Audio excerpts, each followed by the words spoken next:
पश्चिम बंगाल के नदिया जिले की कालीगंज विधानसभा सीट टीएमसी ने जीत ली है। जी हां, टीएमसी ने ये सीट 50,000 से भी ज्यादा मतों के अंतर से जीता है। टीएमसी विधायक नसरुद्दीन अहमद की मौत के बाद इस सीट पर उपचुनाव हुए थे। टीएमसी ने नसरुद्दीन की 38 साल की बेटी अलीफा अहमद को उम्मीदवार बनाया था, जबकि भारतीय जनता पार्टी ने आशीष घोष और कांग्रेस ने माकपा समर्थित काबिलुद्दीन शेख को मैदान में उतारा था।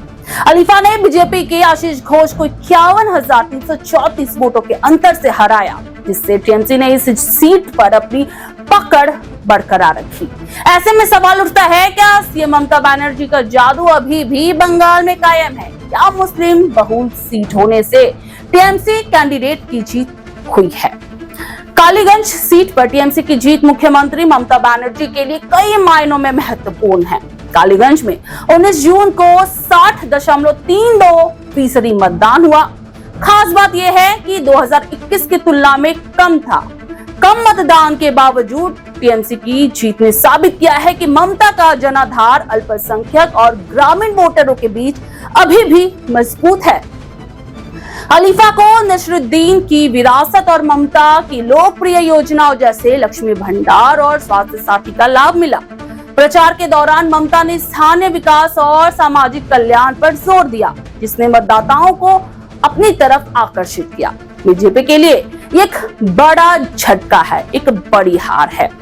साल 2024 के लोकसभा चुनाव में पश्चिम बंगाल में 42 में से केवल 12 सीटें जीतने के बाद बीजेपी को कालीगंज में उम्मीद थी कि वो टीएमसी के गढ़ में सेंध लगा सकती है। आशीष घोष ने बुनियादी ढांचे और भ्रष्टाचार के मुद्दों को जमकर उठाया, लेकिन वो कमाल नहीं कर पाए। बीजेपी अगर ये चुनाव जीती तो साल 2026 के लिए टॉनिक का काम करती, लेकिन अब बीजेपी की हार हुई है। ऐसे में आगामी विधानसभा चुनाव से पहले उसके लिए चिंता का विषय हो सकता है। दूसरी तरफ कांग्रेस माकपा गठबंधन भी इस उपचुनाव में प्रभाव नहीं छोड़ सका। काबिलुद्दीन शेख की हार ने गठबंधन की कमजोर स्थिति को उजागर किया, जो टीएमसी और बीजेपी के बीच त्रिकोणीय मुकाबले में पिछड़ गया। ये परिणाम 2026 के चुनावों में विपक्षी एकता की चुनौतियों को दर्शाता है। ममता के लिए ये जीत 2024 के उपचुनावों में 6 सीटों पर 3 स्वीप और लोकसभा में 29 सीटों की सफलता को साफ दर्शाता है। कुल मिलाकर बंगाल में अभी भी ममता बनर्जी का जादू लोगों के दिलो दिमाग पर सिर चढ़कर बोल रहा है।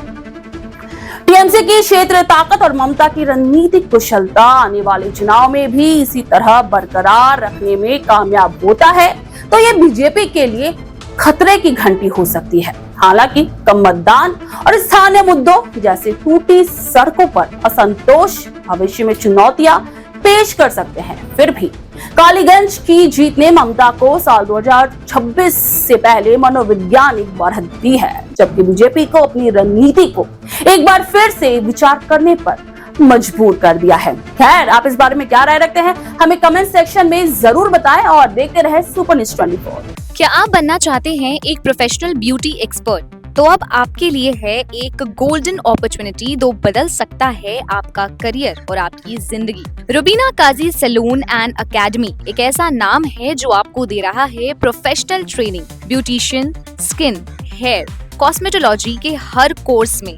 यहाँ सिर्फ 45 दिनों में ही दे सकते हैं आपको चुनिंदा ट्रेनिंग, बेसिक से लेकर इंटरनेशनल लुक्स तक। जी हाँ, 10 एक्सक्लूसिव लुक्स की expert training, Brazilian makeup, water resistant makeup, illuminated look और भी बहुत कुछ सीखने को मिलेगा। और सबसे बड़ी बात, ISO बेस्ड कोर्स जो कि वर्ल्ड वाइड अप्रूव्ड है। यानी कोर्स के बाद आप दुनिया में कहीं भी जा सकते हैं और शानदार जॉब पा सकते हैं। यहाँ आपको अपने सपनों की उड़ान के लिए पैसों की कमी नहीं महसूस होगी, क्योंकि यहाँ है EMI इजी ऑप्शन अवेलेबल। पता नोट कर लीजिए, Rubina Kazi salon and academy, 4th floor, Devi market, Greek Orthodox church के पास, Hazra Kalighat, new sky wall bridge के सामने।